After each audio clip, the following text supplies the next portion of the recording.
বানিয়ে দিয়েছে, আলমারি করেছে, টাকা পয়সা জমিয়ে গেছে, ভোগ করতে ভয় লাগে না, ছবিটা থাকবে বলে না মানুষ চলে গেছে ওই জায়গায় চিনে কোটা ঘরে বলে আমাদের তো আগে এই হচ্ছে ভোগ কাজ করে। আর দেখতে দেখতে বেশ কিছু বছর অতিবাহিত হয়ে গেল, কিন্তু অহংকারী হোক আর যাই হোক, পিতা তো পুত্র হারালে কি হয়, কতদিন দেখি না, কোনো খোঁজ নেই ছেলেটার বেঁচে আছে না মারা। এইবার চোখে জল জমিদারের, ফিরিয়ে দাও আমার ছেলেকে, আমি অহংকার আমার কাছে রইল, আমার নিজের পুত্র আমাকে ছেড়ে গেল।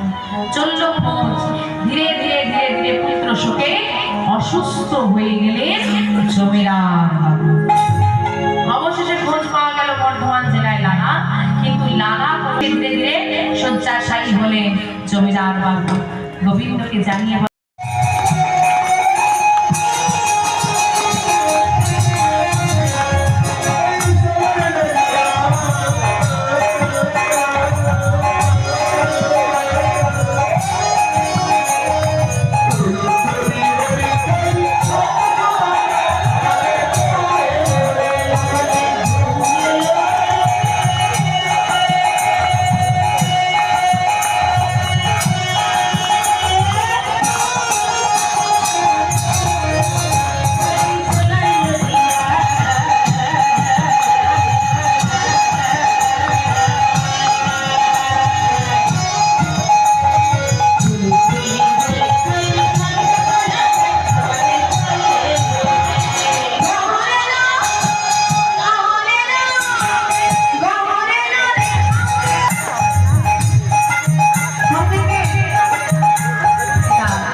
মুর্শিদাবাদ জেলা কান্দি শহর, এই মুর্শিদাবাদ জেলার কান্দি শহর গোবিন্দ সিংহ।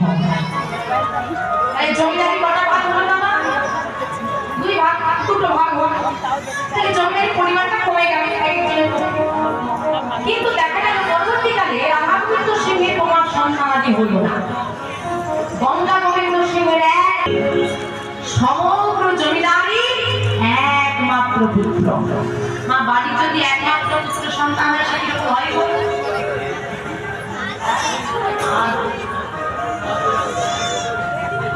আর এই অতিরিক্ত আদরেই হয়ে যাচ্ছে সব।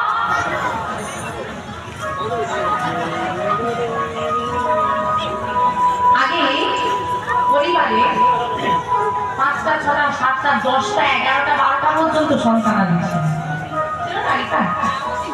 তো মিলেমিশে থাকা, ভাগ করে থাকা, এই ব্যাপারটা তারা শিখেছে। এখন একা থাকা, একা বড় হচ্ছে, এখন তার সব শরীরে বাধা লেগেছে, রাত বাংলায় আগে বিকেল হলে সব ছেলেরা এক জায়গায় হয়ে খেলা খেলতো। এই মিলেমিশে থাকাটা এখন সব স্মার্টফোন এসে এখন পড়াশোনাটা বাবা কত দিয়ে হয় না এই হয়েছে। এই মিলেমিশে থাকাটা শেখাটা খুব দরকার। একটা বড় হচ্ছে যা চাইছে ভাই দাদা ভাই কথা হচ্ছে বলছে না নাম দিয়ে কি করবে প্রথমে নাম দেবে তারপর যদি না নেয় কি করবো প্রথমে ধরিবে হাতে যদি না নেয় না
হাতে পায়ে ধরে হলেও দিয়ে আসবে কিন্তু নাম না দিয়ে তুমি ফিরবে না।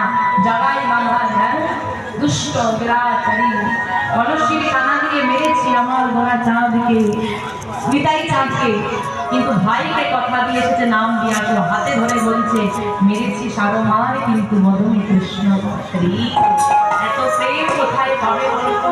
এই জন্যই তো বলে প্রেমে ঠাকুর গৌরহরি না চাইতেই চৈতন্য চরিতামৃত পড়ো চৈতন্য ভাগবত পড়ো যার কথা শ্রবণ করলে জীবের চেতনা জাগ্রত হয় তিনিই হলেন চৈতন্য। অবচেতন জীব আমরা বৈষ্ণবের চরণ ধুলায় প্রণাম করব। কত বড় বাড়ি আমার কত বড় চাকরি কোথা থেকে একটা 2 টাকার বাবা দিয়েছে আমি প্রণাম করবে পায়ে কি ধুলা ভেবে দেখো ভগবান হয়ে ধুলাই গড়াগড়ি দিচ্ছে। বৈষ্ণবের চরণ ধুলা মা দেবে বলে নিজে আচরি ধর্ম জীবের শিখায়। এত প্রেম যদি না হতো আমাদের মতো এমন হতভাগা ভক্তবৃন্দ একত্রিত হতে আমরা পারতাম না। তাই বলছে মহাজন বললেন ধন্য বলি যুগ ধন্য অবতীর্ণ আমার শ্রী চৈতন্য।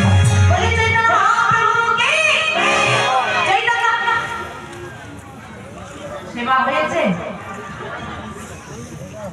বাড়িতে সেবা হয়েছে এই হলো ভক্তি তাই তোমাকে চাঁদা নয় মানা লাগবে। আর আমরা মানতে তখনই পারবো ভগবানের প্রতি বিশ্বাস আমাদের তখনই আসবে যখন মায়ার অন্ধকারটা দূরীভূত হবে অজ্ঞানতার অন্ধকারটা দূরীভূত হবে। আর অজ্ঞানতার অন্ধকারটাকে দূরীভূত করার জন্য উপায় বলে দিলেন অজ্ঞানং তিমিরন্ধস্য জ্ঞানঞ্চেন শলাকয়া চক্ষুর্মীলিতং येन তস্मै শ্রী গুরবে।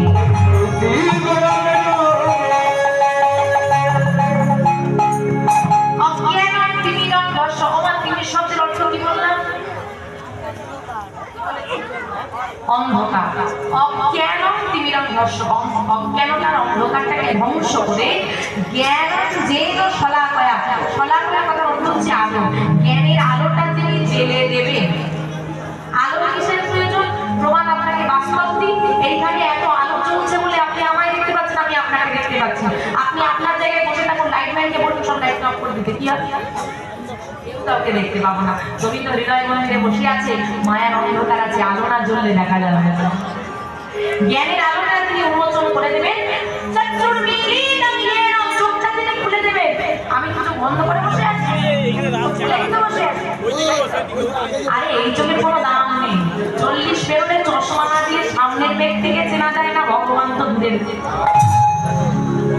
যতক্ষণ না জ্ঞানের চক্ষু খুলবে ভক্তির নয়ন উন্মোচিত হবে এই নয়নে গোবিন্দের প্রতি বাড়ি আসবে না। সেই ভক্তির নয়নটা যিনি খুলে দেবে তিনি হলেন গুরুদেব। গুরুচরণ আশ্রয় করে গোবিন্দ ভজা লাগে জীবের স্নান লাগে নন্দ সুত হরি ভুবনে প্রকাশ হলে মিলায়ন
কলিযুগের যে ঘোর তিনি শব্দের অর্থ হচ্ছে অন্ধকার।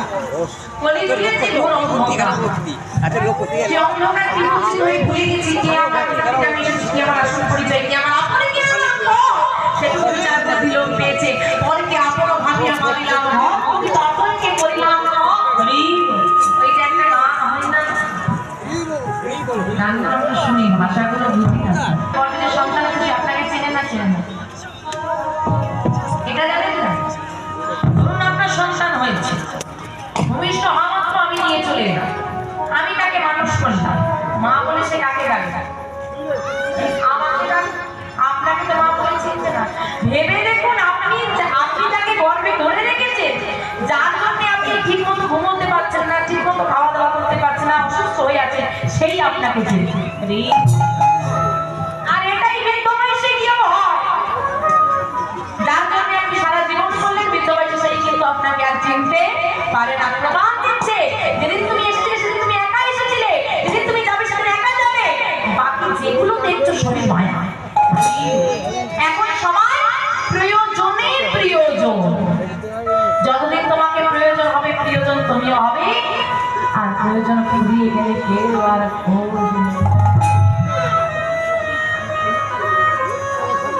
প্রিয় হতে হলে কার প্রিয় হও না কেন না? এই জগতে আপনি যাকে বন্ধু করেন একটা সময় তার হাতটা ছেড়ে দেবে, দয়ার বন্ধু কারো ভাব ছাড়তে জানে না, ভুলতে জানে। ভগবান হাত দুটো বাড়িয়ে রেখেছে, গৌরবে হাত দুটো বাড়িয়ে রেখেছে, আরে মামা তুমি হাতটা একবার মারো, আমি তো হাত ধরার জন্য হাতটা বাড়িয়ে রেখেছি। প্রিয় হতে হলে তার প্রিয় হও। আপনি বলবেন আমার জ্বর হলে মা মাথার পাশে বসে থাকে, আমি রাস্তায় অ্যাক্সিডেন্ট হলে একজন পথিক এসে আমাকে উদ্ধার করে, ভগবান তো আসে কি? আপনি চিন্তা করে দেখেন, একজন রাস্তায় অ্যাক্সিডেন্ট হয়ে পড়ে আছে, অদ্ভুত লাগে বর্তমান সমাজ, 100টা ক্যামেরা বেরিয়ে আসে ওই ছবিটা তোলার জন্য, ওই 100 জনের মধ্যে একটা হাত বেরিয়ে আসে না ওই ব্যক্তিটাকে তোলার জন্য। যে মহান ব্যক্তিটা হাতটা বাড়িয়ে দেয়, ওই 100 জনের মধ্যে একটা হাত বেরিয়ে এলো, ওই ব্যক্তি তো ওই দিন ওই পথ দিয়ে নাও যেতে পারত,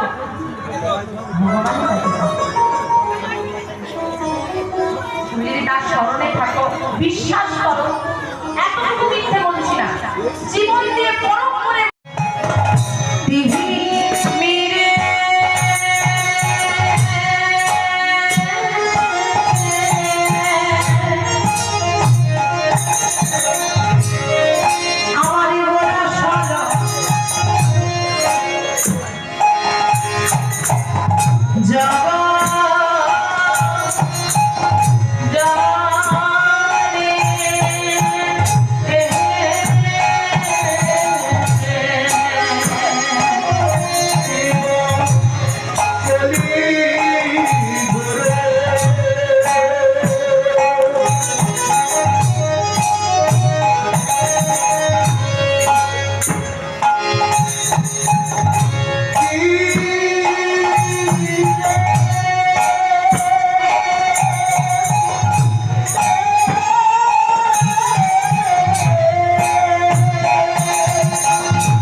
যে বিষয়বস্তু, যে ভক্তের কথা আজকে আমরা আস্বাদন করবো,